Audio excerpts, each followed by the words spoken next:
వాక్యము మనం ధ్యానం చేసుకుందాం. పోయిన వారము మనం నేర్చుకున్న విషయాల్లో కొన్ని న్యాయాధిపతులలో 4వ న్యాయాధిపతి ఆయన ఎవరు, పేరేంటి?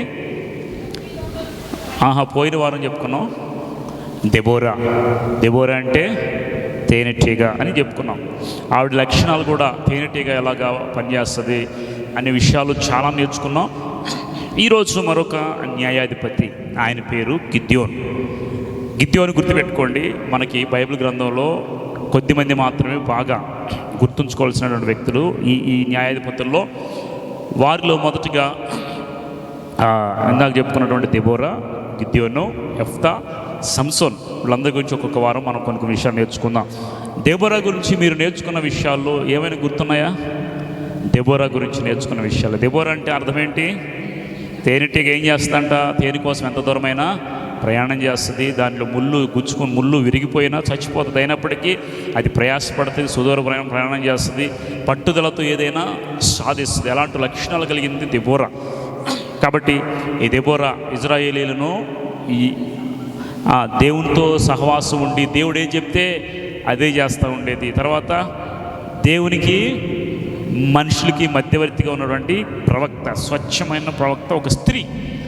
ఇజ్రాయేల్ అందరి మీద న్యాయాధిపతిగా ఒక స్త్రీ ఉండటం అంటే చాలా గొప్ప విషయం కదా. స్త్రీలను ఆ రోజుల్లో చాలా తక్కువగా చూసేవాడు, అనగా వాళ్ళ ప్రాధాన్యత కొంచెమే ఉండేది. కానీ అలాంటి పరిస్థితుల్లో దేవుడు దెబోరాను ఏర్పాటు చేసుకొని నిలబెట్టాడు. తర్వాత సిసెరాను ఎలాగా ఓడించాడో, తర్వాత గుడారలో తీసుకొచ్చి మేకతో కొట్టినప్పుడు పడిపోయి చనిపోతాడు. ఈ విధంగా వారికి ఆ శత్రువు నుండి విజయం వస్తుంది. ఇవన్నీ మీరు గుర్తు చేసుకోండి. తర్వాత ఈరోజు గిద్యోను గురించి మనం ధ్యానం చేసుకున్నాం. ఒకసారి వినండి జాగ్రత్తగా. ఇజ్రాయేలు ఐగుప్తులో ఎన్ని సంవత్సరాలు బానిసత్వం కింద ఉన్నారు? 430 సంవత్సరాలు. వారి నుండి బానిసత్వం నుండి తీసుకొచ్చి విడిపించి కానాను ప్రవేశపెడితే, కానాను వచ్చిన తర్వాత వారికి అన్ని పంపకాలు అయిపోయి స్థిరపడిన తర్వాత వాళ్ళు ఏం చేశారంట? మరలా ఇప్పుడు మోషే చనిపోయాడు, తర్వాత యెహోషువ కూడా చనిపోయాడు. ఇక వాళ్ళ ఇష్టానుసారం వాళ్ళు అడిగేవాళ్ళు లేడు, చూసేవాళ్ళు. ఇంకేం చేస్తారు? మరలా వాళ్ళు వెనకడికి వెళ్ళిపోయి పాపం చేస్తూ వచ్చారు. ఈ విధంగా దేవుణ్ణి ప్రతిసారి విసిగిస్తూ ఉన్నారు. బానిసత్వం నుండి తప్పిస్తే దేవుడు మరలా బానిసత్వాన్ని కోరుకుంటున్నారు వీళ్ళు. ఎందుకంటే వీళ్ళకి బానిసత్వానికి అలవాటు పడ్డారు కదా బాగా. ఇక ఇష్టానుసారంగా వాళ్ళు బిహేవ్ చేస్తూ ఉంటే దేవునికి నచ్చలు. అప్పుడు దేవుడు ఏం చేశారంటే వీళ్ళందరినీ తీసుకెళ్ళి మరలా బానిసత్వం కింద పంపించారు. మరలా బానిసత్వం కింద పంపించినప్పుడు మరలా బానిసత్వం కిందకి వెళ్ళిపోయారు. ఎన్ని సంవత్సరాలు? 7 సంవత్సరాలు బానిసత్వానికి వెళ్ళిపోయింది. వాళ్ళు మరలా యెహోవాకు మొరపెట్టారు, ప్రభువా మేము ఈ కష్టాలు పడలేకపోతున్నాం, మమ్మల్ని విడిపించావు ప్రభు అని మరలా మొరపెడితే అప్పుడు దేవుడు ఒక్కొక్కరికి న్యాయాధిపతిని ఏర్పాటు చేయాలి. న్యాయాధిపతుల గ్రంథం 6వ అధ్యాయం చూడండి. దోషులైనందున యెహోవా 7 ఏండ్లు వారిని మిద్యానీయులు అంటే ఎవరో మీకు తెలుసా? మిద్యానీయులు అంటే ఎవరు? మిద్యానీయులు ఎవరు? వీరి సంతానం ఎవరు? ఆలోచించండి, గుర్తొస్తుందా? ఆదికాండం 25వ అధ్యాయం 1-2 చూడండి. ఆదికాండం 25వ అధ్యాయము 1-2 వచ్చి మీకు గతంలో చెప్పా మిద్యానీయులు ఎవరు, ఎక్కడ వచ్చారు. చదవమ్మా. చేసుకున్నాను. ఆమె పేరు కెతూరా.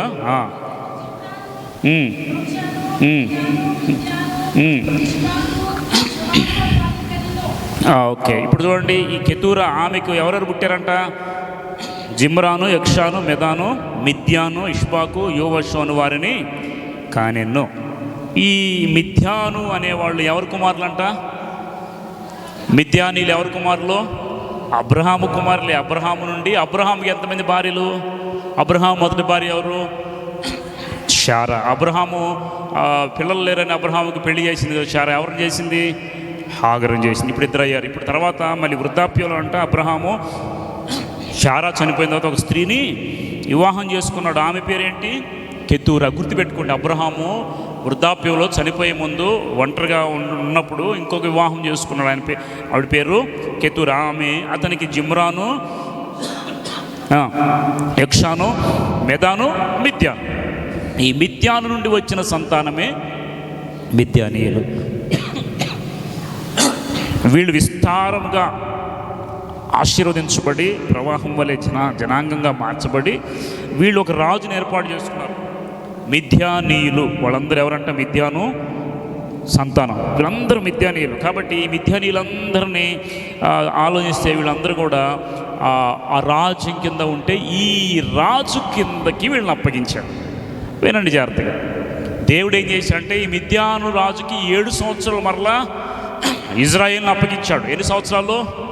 బానిసత్వం నుండి వచ్చిన తర్వాత 430 సంవత్సరాలు బానిసత్వంలో ఉన్నవాళ్ళు మరలా పాపం చేసి బానిసత్వంలోకి వెళ్ళిపోయారు. ఒక విషయం చెప్తానండి, ఎప్పుడైతే మనం పాపం చేసి దేవుని ఆజ్ఞలను మేరుతామో అప్పుడు మనం బానిసత్వం కింద ఉన్నట్టే. ఆ రోజేమో ఐగుప్తు కింద ఉన్నారు ఎంతకాలము? 430 సంవత్సరాలు. ఇప్పుడు మిద్యాను రాజు కింద ఎంతకాలం ఉన్నారు? 7 సంవత్సరాలు. నేను ఒక విషయం చెప్తానండి, ఎవరైతే దేవుని మాట వినక లోబడక దేవునికి వ్యతిరేకంగా లేస్తే మనందరం ఒక రాజు కింద బానిసలుగా ఉన్నాం. ఎవరా రాజు?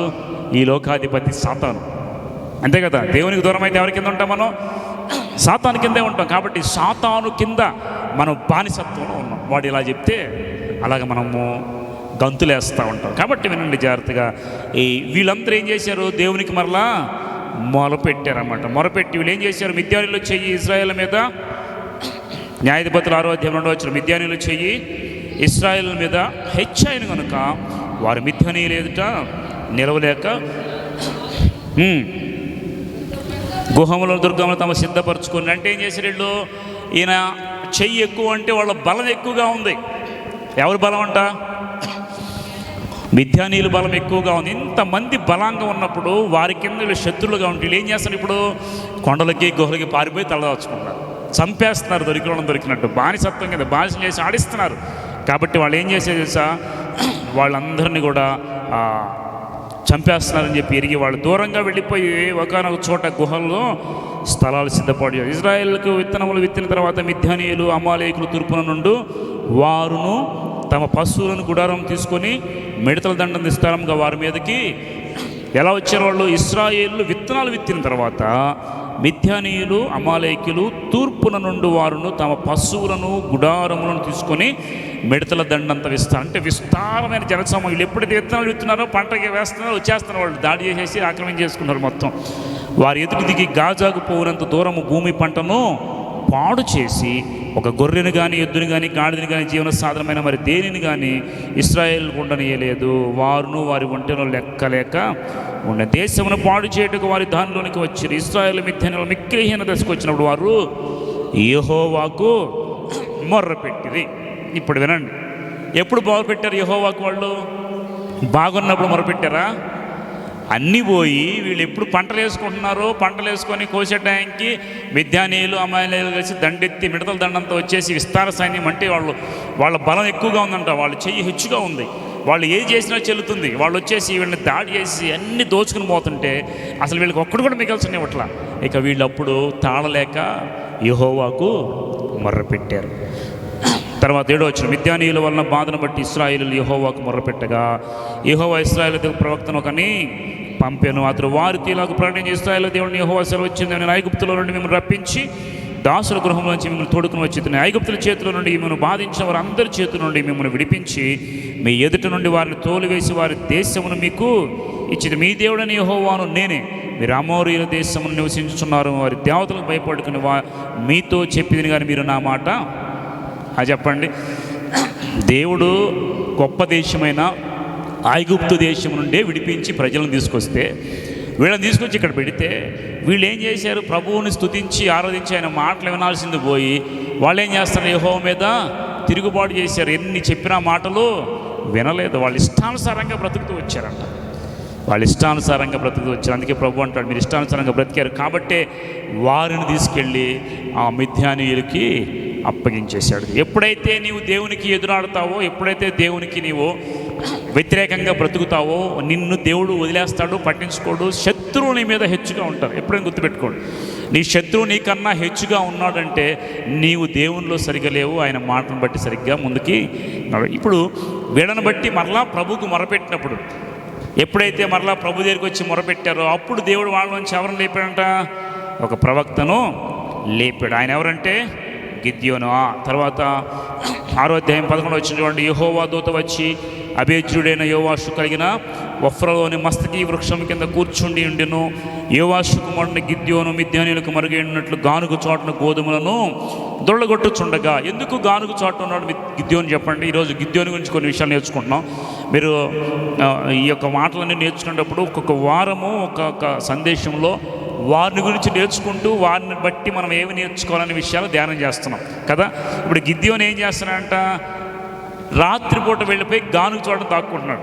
ఎందుకంటే పగటి వేళ ఎక్కడైనా వీళ్ళు కనపడితే లాక్కెళ్ళిపోయి వాళ్ళని హింస పెడుతున్నారు మిద్యానీయులు. కనపడితే కాల్చివేత తెలుసు మీ అందరికీ, కనపడితే గాలి చేస్తారు. కాబట్టి వీళ్ళు కనపడితే ఎక్కడ గాలి చేస్తారన్న ఉద్దేశంతో ఈరోజు వాళ్ళు ఏం చేస్తారంటే దాక్కుని, ఎక్కడ దాక్కుందో ఉదయం కదా, కొండల్లో గుహల్లో దాక్కుంటున్నారు. ఈయనకి ఒక గానుగు ఉంది, ఆ గానుగులో నూనె తీస్తున్నాడు గిద్యోను. తీస్తూ ఉంటే పగలు పని చేయట్లా, అందరూ పగలు పని చేసి రాత్రి రెస్ట్ తీసుకుంటే ఈయన పగలంతా దాక్కుని రాత్రి వచ్చి గానుగు చాటు నుండి పని చేసుకుంటూ ఉన్నాడు. అతనితో ఇప్పుడు దేవుడు మాట్లాడతాడు. ఏమైనా మాట్లాడదో చూద్దాం ఒకసారి బైబిల్ గ్రంథంలో నుంచి. యెహోవా దూత 12 వచ్చిన యెహోవా దూత అతనికి కనబడి, పరాక్రమం గల బలాఢ్యుడా, యెహోవా నీకు తోడై ఉన్నాడని అతనితో అనగా, గిద్యోను చిత్తము నాయని వాడా, యెహోవా మాకు తోడైండని ఎడల ఇదంతా మాకేలా సంభవించెను, యెహోవా ఐగుప్తు నుంచి మమ్మల్ని రప్పించనని చెప్పొచ్చు.